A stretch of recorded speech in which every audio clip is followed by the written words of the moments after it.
Okay. I'd say it's official now. I'm one of them. I'm kindred. Can't deny it about myself anymore. I'm changing. I'm not the man I was. I don't think I'm ever going to be that man again. Tonight, I pretty much betrayed the trust of the domain. Took a deal from an outside foreign power and followed their instructions to the letter because they flashed a boon contract in front of me. Watched my ghoul Todd die, killed by a possessing hostile force, forced him to stab himself in the chest. Watched that happen. Watched the whole thing happen. Betrayed my clan, betrayed the prince probably, made a deal with a Malkavian to help me betray the prince and the seneschal and everyone. And I got away with it. And I didn't feel a thing. There's no regret. The only thing I'm feeling is fear I might be caught. But I think I covered my tracks too well for that. When de Montfort first explained to me the kindred condition, he told me that I'd become callous, that I'd become hardened by my experiences, that I would lose my sense of right and wrong. And he was right. I have.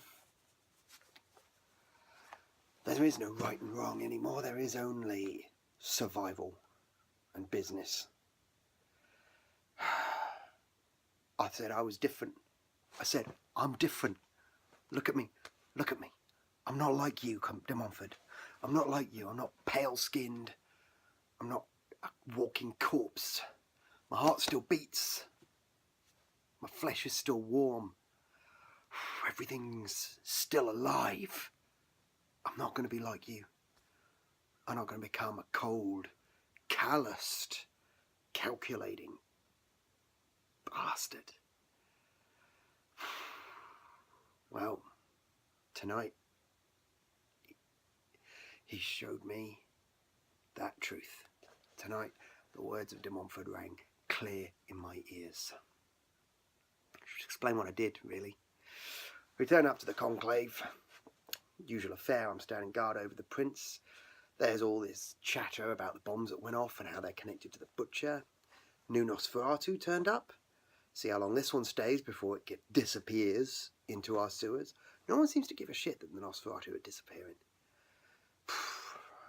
Guess that's just par for the course for monsters whose very reason for existence is to disappear and be unseen. So, you can understand why the other clans don't want to concern themselves with it too much. But he seemed nice enough. And I was about to get into dealing with the affairs of the night, see what assignments the prince had for me, see what assignments the seneschal had for me, when I received a phone call from a member of Clan Tremere who wanted to speak to me in a nearby coffee shop and said he held a boon contract of mine. So I went to meet him, and he had a boon contract. See, I did a few deals a few months ago.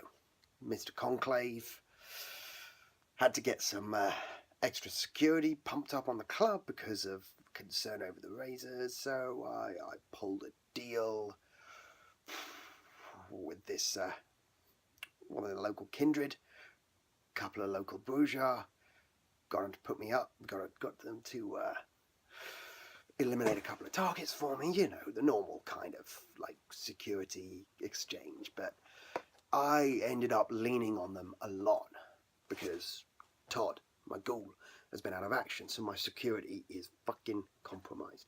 So I had to put down a major boon for the services they ended up rendering to me.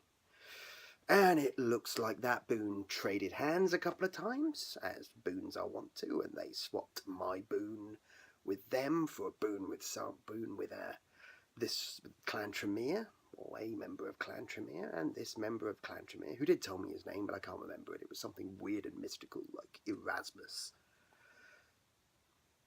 Pulls this major boon contract on me. Now, major boons are something serious, and as a Ventru, I'm obligated to follow the deal on the major boon.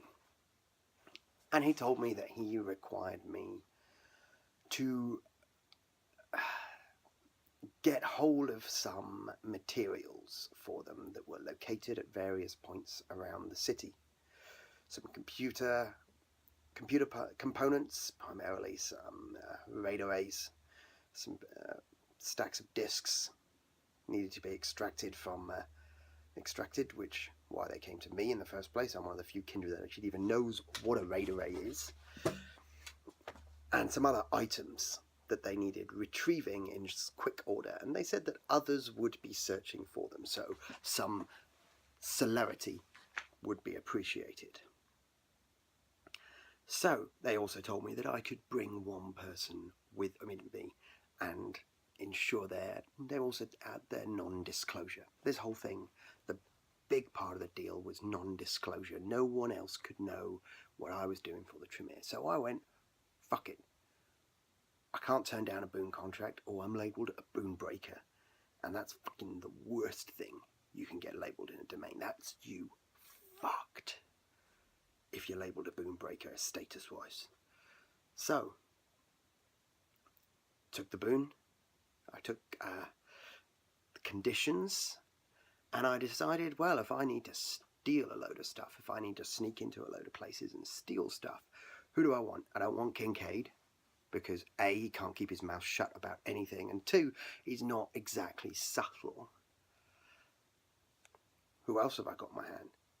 Ken Shikusa. Not around. Still stuck up in New York City doing this penance quest for the prince. Can't ask the prince for help, because, quite frankly, the prince isn't going to want anything stolen from his domain, and he's not going to help me do it. So I turned to my old Malkavian friend, the private detective William Bradshaw. You know, him and I have dealt in the past, and I know that Mr. Bradshaw is amenable to most shady things. He enjoys working under the radar and the skills of a Malkavian, and he proved to be the perfect choice for the evening. But then, on the mobile phone they gave me, I got my first target. It's the blown up cafe. The first of the blown up cafes from last time, you remember? And I had to get past the mystical carpet. And I turn up, and we go to work our way past the police, and who turns up as well? Kincaid. Sent by the Seneschal to investigate. So Kincaid turns up at exactly the same time that we do. And we try to get past the carpet, we try and move the rug, this enchanted rug, and none of us can seem to work our way around its magic. So, Kincaid stays up top. We have to do a brief sojourn back to the conclave because somebody attacks it with firebombs, something to do with fucking cryptic, I'm sure. But I didn't have time to deal with that because I'm on this boon mission. And we end up, Mr. Bradshaw discovers that there is sewer access to the basement area underneath this door that we can't get to because of this fucking carpet, which is just too nice to move. Hate fucking mystical shit. And underneath where this door would be is a small basement space, and I'm able to rip off the grate that accesses the space and get into it via the sewers. Love climbing around the sewers, just love it. And there's a wall, a circular, thick, heavy column right underneath there. Must have been made of reinforced fucking concrete.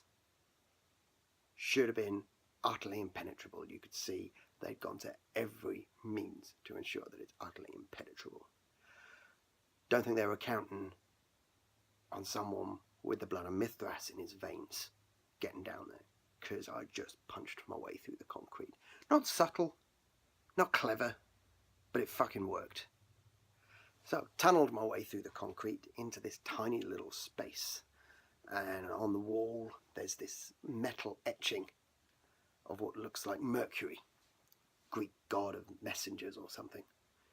And I get a text on this special phone I got, and they tell me to feed the etching.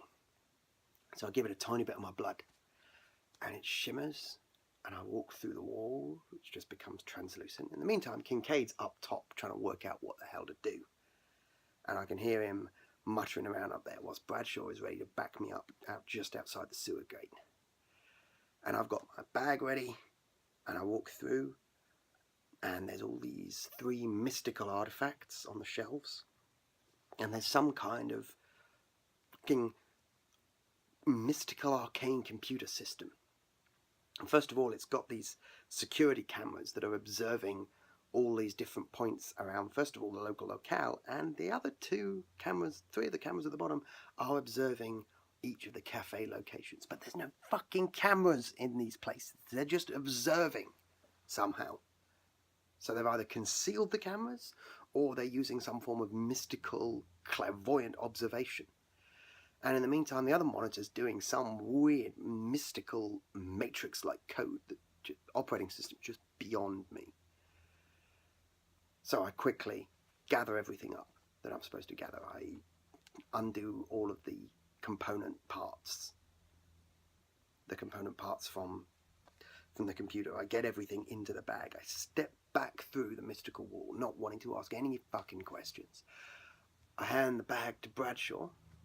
Bradshaw takes hold of the bag. The bag disappears. He just cloaks it. Somehow.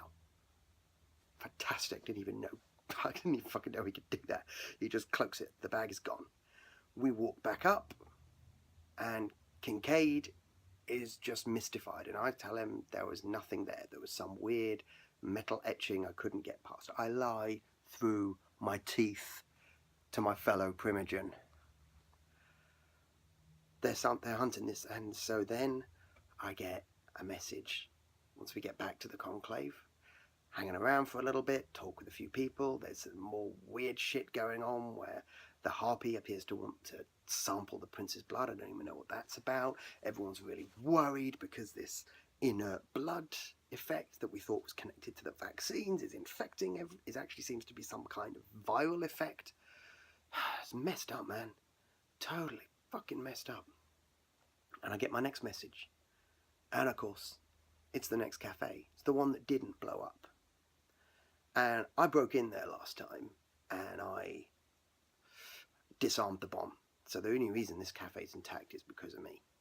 And I get back there, and of course they've upgraded the security system to like an XR4. You know, they're using the sensor reactive cameras. They've got triple arms. They've got the UPS system functioning in it. They've got cellular backup to the main hard line. They have signals. I pull out my scanner, and I can see this place is going to be a nightmare to get into. And who else turns up at this locale? The Seneschal. The fucking Seneschal now turns up. So now I've got to do this not under the nose of the Primogen, but under the nose of the fucking Seneschal. And I pull some bullshit about examining the security system, and she doesn't seem to react to me unexpectedly to me being there. I think she just thinks the prince sent me. And she makes contact with her police contacts, and they come around the front and they trip the alarm. So that gives us 10 minutes, because the police know that it's an alarm tripped by a policeman, so it doesn't raise any suspicion. And Judith is going through making sure every aspect of the masquerade is smoothed over. And we come to that fucking rug again. And Mr. Bradshaw tells me, as he psychically projects to find out where this basement was, says that the basement is solid concrete. There is no way of sneaking in through the sewers or getting through this. We've got to go through the fucking rug. Sorry about that. getting calls all night from upstairs.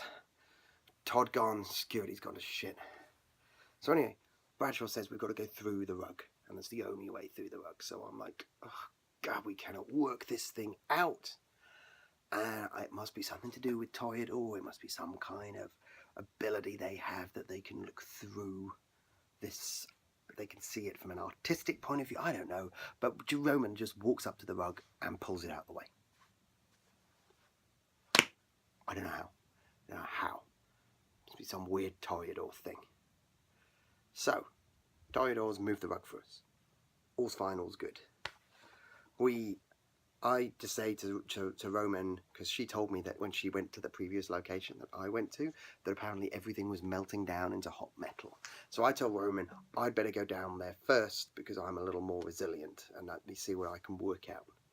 And I drop down and I very quickly do the same thing, pass through the wall, put my blood on the wall, and once I get inside, I gather up everything I can, just like I was told to do.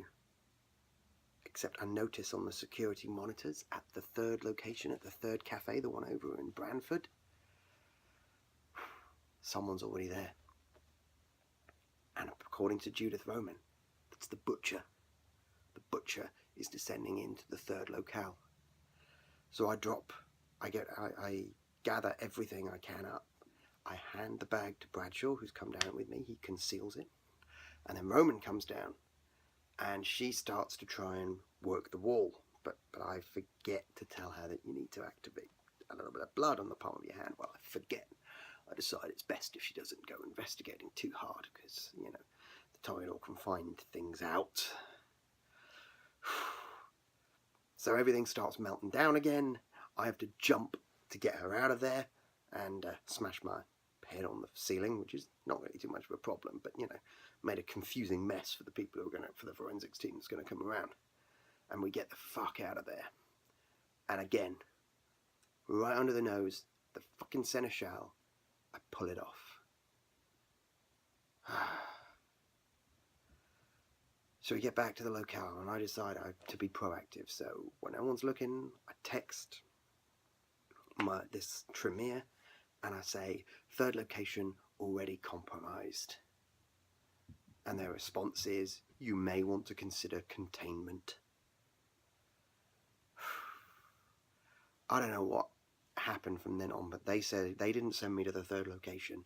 And apparently there were many powerful kindred goons in the service of the butcher there. And there was the butcher himself. And apparently Judith ended up going there. And the only reason she had turned up at the first two locations was because the butcher told her to go there. So here I am, working for, apparently, the person who put these things in place is the Prince of fucking New York. So I'm working for the Prince of New York. I'm working against my prince for another prince. Fucking hell. And then I get a call from my club. And I go back to my club. Because Todd is screaming the name of the prince, and the prince comes with me. And Todd is smashing himself up against the glass, declaring his undying love for the prince. And right in front of me, he declares his name to be Leech. So this possessing entity is called Leech, and he's a friend of Cryptic's. And Leech pulls some iron from the end of his bed and stabs himself through the heart, as Todd. And Todd dies right in front of me from a self-inflicted wound. And I just don't seem to care. I just don't care. I don't get it. Where are my feelings? A man just died in front of me, and I know he is a fucking piece of shit mercenary, but I should feel something about that. This man's been guarding me for 2 years.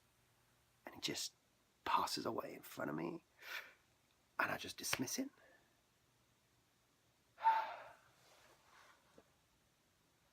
I've got to feel again. I've got to get back my human side. I can't descend into this kindred callousness like all the others. I've got to remember what I loved. I got to remember what it was that made me human, and I got to hold on to it. Because tonight, betrayal, suicide, death, lies, all of that should have disturbed the hell out of me, and it didn't. The fuck is wrong with you, Mike? I gotta get some passion back. I gotta get some feeling back. Or I'm just gonna become a monster like the rest of them.